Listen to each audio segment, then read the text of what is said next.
మాయమైన బియ్యం. ఒక గ్రామంలో హయగ్రీవుడనే గృహస్థు ఉండేవాడు. అసలే దారిద్ర్యంలో బాధపడే హయగ్రీవుడికి అనారోగ్యం కూడా కలిగి సంసారం వెళ్ళబుచ్చటం అసాధ్యమైపోయింది. భార్యాబిడ్డలు పడుతున్న కష్టాలు చూడలేక అతను ఇల్లు విడిచి బయలుదేరాడు. ఎక్కడన్నా ఇంత సంపాదించగలిగితేనే ఇంటికి తిరిగి రావాలని, లేకపోతే దేశాలు పట్టి పోవాలని అతని ఉద్దేశం. బక్కచిక్కి బలహీనంగా ఉన్నవాడికి పని ఎవరిస్తారు? హయగ్రీవుడికి ఎక్కడా ఎలాంటి పని దొరకలేదు. పూర్తిగా జీవితం మీద విరక్తి చెంది అతను ఒక అరణ్యంలో ప్రవహిస్తున్న నది వద్దకు వెళ్లి అందులోకి దూకేశాడు. ఆ సమీపంలోనే తపస్సు చేసుకునే ముని ఒకడు ఇది చూసి పరిగెత్తుకుంటూ వచ్చి హయగ్రీవుణ్ణి నది నుంచి బయటకు లాగి అతని విషాదగాథ విని, నేను నీకొక మంత్రం ఉపదేశిస్తాను. దాని సహాయంతో 3 రోజుల పాటు నువ్వు కోరుకున్న ఆహార పదార్థాలు లభిస్తాయి. అటు తరువాత ఆ మంత్రం నీకు పారదు. అందుచేత దాన్ని మరెవరికన్నా ఇచ్చెయ్యి. మంత్రాన్ని ఇవ్వటానికి ఎవరూ దొరక్కపోతే దాన్ని అలాగే వదిలేయి. మంత్రశక్తి నీ చేతిలో ఉన్న 3 రోజులు సత్తువు కలిగించే ఆహారం తిని అలా సంపాదించుకున్న బలంతో పని చేసుకో అని అన్నాడు. హయగ్రీవుడు సంతోషంగా ఇంటికి తిరిగి వచ్చి ముని చెప్పిన మంత్రం జపించి తమ ఇంటికి ఆ రోజు కావలసిన బియ్యము, పప్పులు, కాయగూరలు, పాలు, పెరుగు, నెయ్యి, వంట సామాగ్రి వగైరా కోరుకున్నాడు. 3 రోజుల పాటు హయగ్రీవుడు కుటుంబం కడుపు నిండా మంచి ఆహారం తిన్నారు. 3వ రోజు హయగ్రీవుడు మంత్రం జపించి మరి 3 రోజులకు సరిపడే ఆహార పదార్థాలు కోరుకొని నిల్వ చేశాడు. మర్నాడు నుంచి తనకు ఆ మంత్రం పని చెయ్యదు గనుక దాన్ని ఎవరికైనా ఇద్దామో అనుకుంటూ ఉండగా 3వ నాటి సాయంకాలం ఒక బిచ్చగాడు ఆకలితో అతని ఇంటి ముందుకు వచ్చి శోష వచ్చి పడిపోయాడు. హయగ్రీవుడికి ఆకలి శోష ఏమిటో తెలుసు.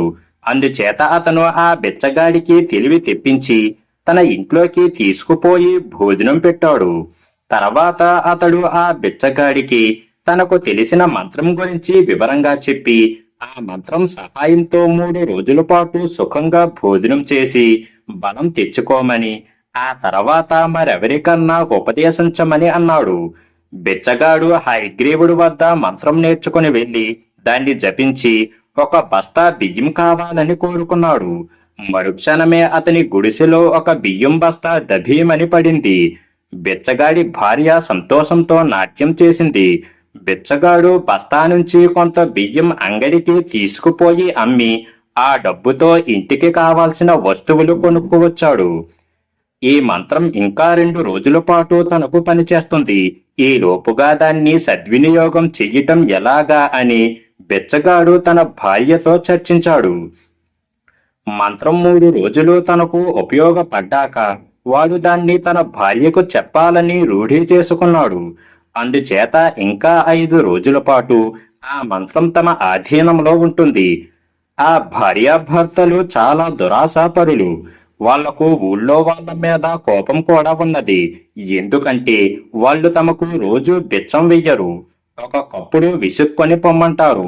ఈ మంత్రంతో తమ ఆశ ఊళ్ళో వాళ్ళ మీద కసి కూడా తీరాలని వాళ్ళు నిశ్చయించుకున్నారు. అలా చెయ్యటానికి వారుంటున్న గుడిసే పనికిరాదు, నిర్జన ప్రదేశం కావాలి. అరణ్యం మధ్య ఏనాటిదో ఒక పాడుపడిన పెద్ద భవనం ఉన్నది. దాన్ని బిచ్చగాడు వాడి భార్య ఎరుగుదురు. వాడు తన భార్యతో సహా ఆ భవనానికి చేరుకొని మంత్రం చదివి, మా ఊళ్ళో అందరి ఇళ్లల్లోని బియ్యమంతా ఇక్కడికి చేరాలి అని కోరుకున్నాడు. వాడి భార్య వాడికన్నా 3 ఆకులు ఎక్కువ చదివినది.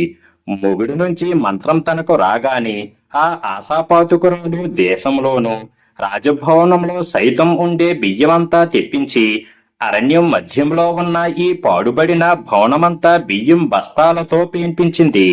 ఆ తర్వాత మంత్రశక్తి పోయింది.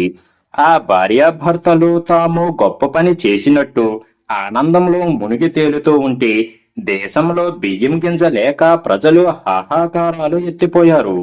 ఉన్నవారి గతి లేనివారి గతి ఒకటే అయ్యింది. ఆకలి తీర్చుకోవటానికి దొరికిన దుంపలు, కాయగూరలు, ఆకు అడుములు తినవలసిన దుస్థితి అందరికీ ఏర్పడింది. దేశంలో ఉండే బియ్యమంతా ఒక్కసారిగా ఎలా మాయమయ్యింది అని అందరూ ఆశ్చర్యపోయారు. ఈ రహస్యం తెలుసుకోవటానికి రాజుగారు 4 మూలలకు గూఢచారులను పంపాడు. ప్రజల కోసం అన్నం లేని సమారాధనలు చేయించాడు. ఇంతలో ఒక విడ్డూరం బయలుదేరింది. ప్రతి ఇంటి నుంచి ఎలుకలు బయలుదేరాయి. బియ్యం మాయమయ్యాక ప్రజలు తమ ఇళ్లల్లో ఉండే ఆహార ధాన్యాలన్నీ తినేశారు. అందుచేత ఇళ్లల్లో ఉండే లక్షలాది ఎలుకలకు ఈ ఆహారము లేకుండా పోయింది. అందుచేత అవి వేల సంఖ్యలోనూ లక్షల సంఖ్యలోనూ బయలుదేరి తమకు ఆహారం ఎక్కడ దొరికేది తెలిసినట్టుగా ఒకే దిక్కుగా పోసాగాయి. ఈ సంగతి తెలియగానే రాజుగారు ఆ ఎలుకల మందల వెనుకగా తన భటులను పంపాడు. ఎలుకల దండు వెళ్లి అరణ్యం మధ్యలో ఉన్న శిథిల భవనాన్ని చేరుకున్నాయి. కొందరు భటులు ఆ భవనాన్ని చుట్టుముట్టారు. మరికొందరు లోనికి వెళ్లారు. లోనికి వెళ్లిన వారికి అద్భుత దృశ్యం కనబడింది. భవనం నిండా ఎక్కడ చూసినా బియ్యం బస్తాలే. అవి వేల సంఖ్యలో దొంతరులుగా పేర్చి ఉన్నాయి. రాజభటులను చూడగానే బిచ్చగాడు వాడి భార్య పారిపోవాలని ప్రయత్నించారు. కాని చివరకు భటులకు చిక్కిపోయారు. మీరిక్కడ ఎందుకున్నారు? మీకీ బియ్యం బస్తాలు ఎలా వచ్చాయి అని భటులు అడిగితే ఆ దంపతులు ఏమీ చెప్పలేదు. అందుచేత భటులు వాళ్లను తీసుకుపోయి రాజుగారి ఎదుట పెట్టి బియ్యం బస్తాల సంగతి చెప్పారు. బిచ్చగాడు రాజుగారి దగ్గర తనకు హయగ్రీవుడు చెప్పిన మంత్రం గురించి, దాని శక్తితో తాము అరణ్యం మధ్యలో బియ్యం బస్తాలు నిల్వ చేయటం గురించి చెప్పాడు. రాజుగారు హయగ్రీవుణ్ణి పిలిపించి విచారించగా మంత్రం మాట నిజమేనని తేలింది. తరువాత రాజుగారు అరణ్యం మధ్య నుంచి బియ్యం బస్తాలు తెప్పించి ఎవరు పోగొట్టుకున్న బియ్యం వారికి ఇప్పించి బిచ్చగాన్ని వాడి భార్యను కారాగృహంలో పెట్టించాడు. దాచిన సొత్తు. ఒక గ్రామంలో ఒక గొప్ప ధనికుడు ఉండేవాడు. ఆయనకు 3 కూతుళ్ళు ఉండేవాళ్ళు. మగపిల్లలు లేరు. ఆయన అంతులేని ధనం కూడబెట్టాడని అందరూ చెప్పుకునేవారు. ఆయన రోజు బండి కట్టించుకొని 2 గంటల సేపు పొలాల మధ్యగా తిరిగి ఇంటికి వస్తూ ఉండేవాడు. ఆ ప్రకారమే ఆయన ఒకనాడు సాయంకాలం తన బండివాణ్ణి పిలిపించి, శివ, బండి సిద్ధం చెయ్యి అని అన్నాడు. బండితోలే శివుడు బండికి గుర్రాన్ని పూంచి తెచ్చాడు. ధనికుడు అందులో ఎక్కి బయలుదేరాడు.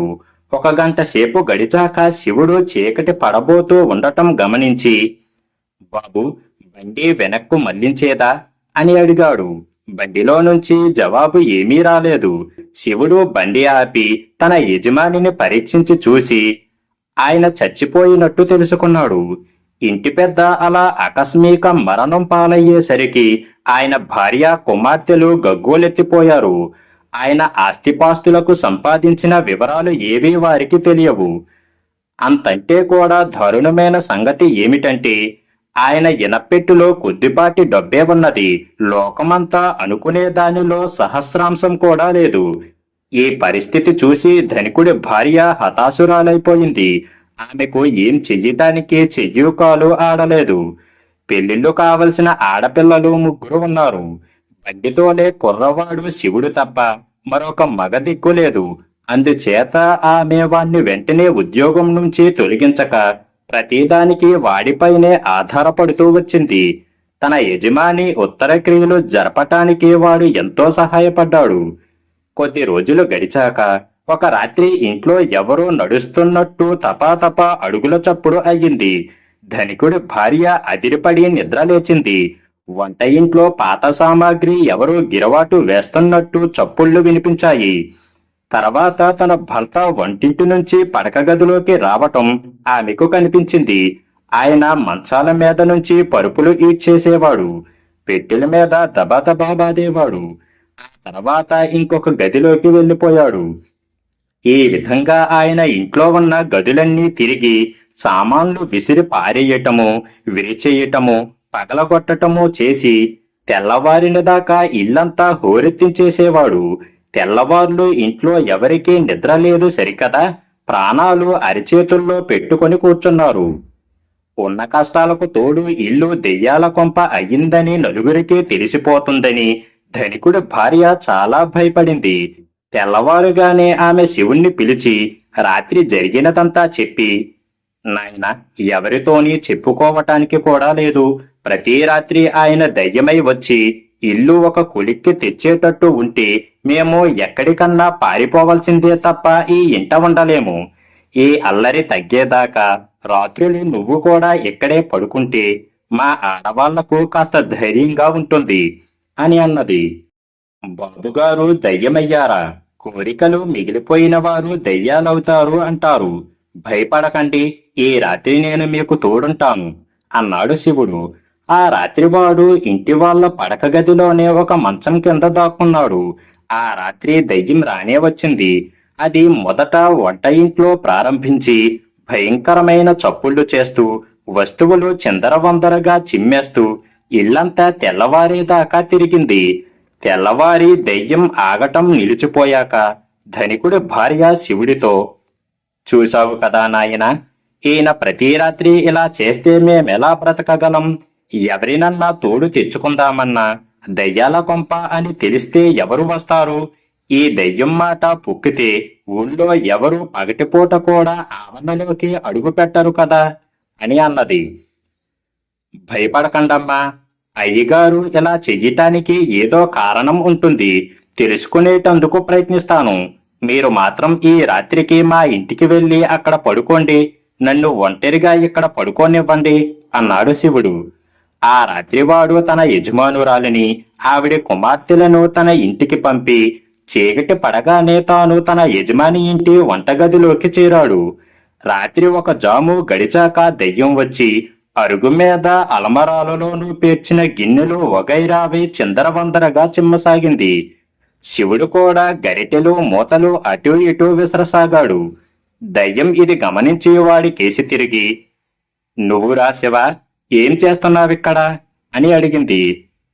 ఇప్పుడు నేను కూడా మీతో పాటేగా బాబు అన్నాడు శివుడు. ఏమిటి, నువ్వు కూడా చచ్చిపోయావా? నాకు తెలియదే అన్నది దయ్యం. తెలిసే వ్యవధి ఏది? నేను పోయింది మొన్ననేగా అన్నాడు శివుడు. భేష్, ఒకరికి ఒకరం తోడుగా ఉన్నామన్నమాట. పడక గదిలోకి పోయి అక్కడ అంతా చిందరవందర చేద్దాం పట్టు అంటూ దయ్యం తలుపు గుండానే అవతలికి పోయింది. శివుడు మాత్రం తలుపు తెరిచి మళ్లీ వెంటనే మూసి అవతలికి వెళ్లి దయ్యంతో పాటు తాను కూడా వస్తువులు గిరవాటు వేయసాగాడు. మధ్యలో ఆగి శివుడు, అయితే బాబు, మీరెలా ఎందుకు చేస్తున్నట్టు అని అడిగాడు. ఏం చెప్పను రాసేవా, సామాన్ల కొట్టులో 3 నాపరాళ్ల కింద 3 నిధులు పాతిపెట్టాను. ఒక కుండ నిండా బంగారము, ఒక కుండ నిండా వెండి, 3వ కుండ నిండా రత్నాలు తాపిన నగలు ఉన్నాయి. వాటి సంగతి నాకు తప్ప మరెవరికీ తెలియదు.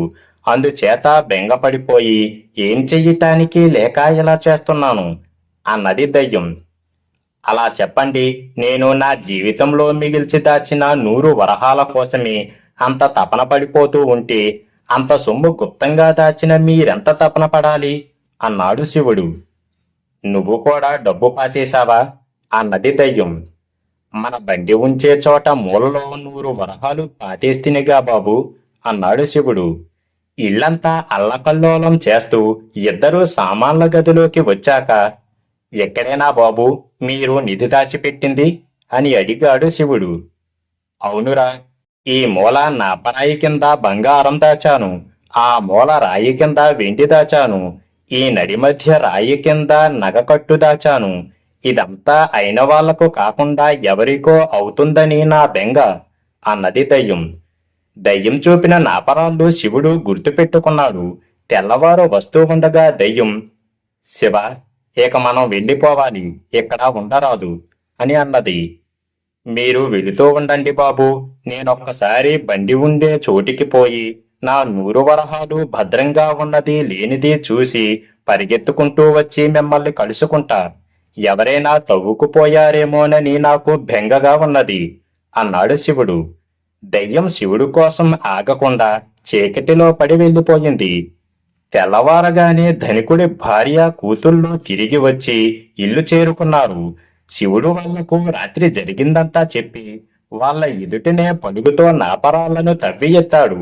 దయ్యం చెప్పినట్టే వాటి కింద బంగారము వెండి నగలు దొరికాయి.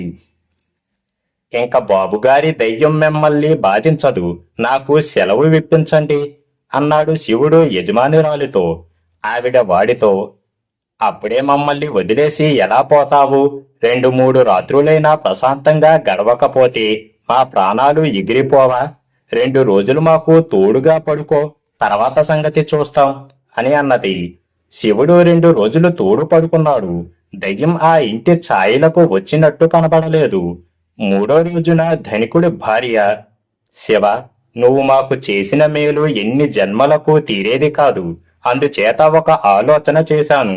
నా 3 కూతుళ్ళు పెళ్లిళ్ళు చేసుకొని వెళ్ళిపోతే నేను ఒంటరి దాన్ని అయిపోతాను. అందుచేత ఒకతినైనా నా వెంట ఉంచుకుందామని ఉన్నది. నా 3వ కూతురు నాకు ఎక్కువ ఇష్టం. అది నీకు ఈడు కూడాను.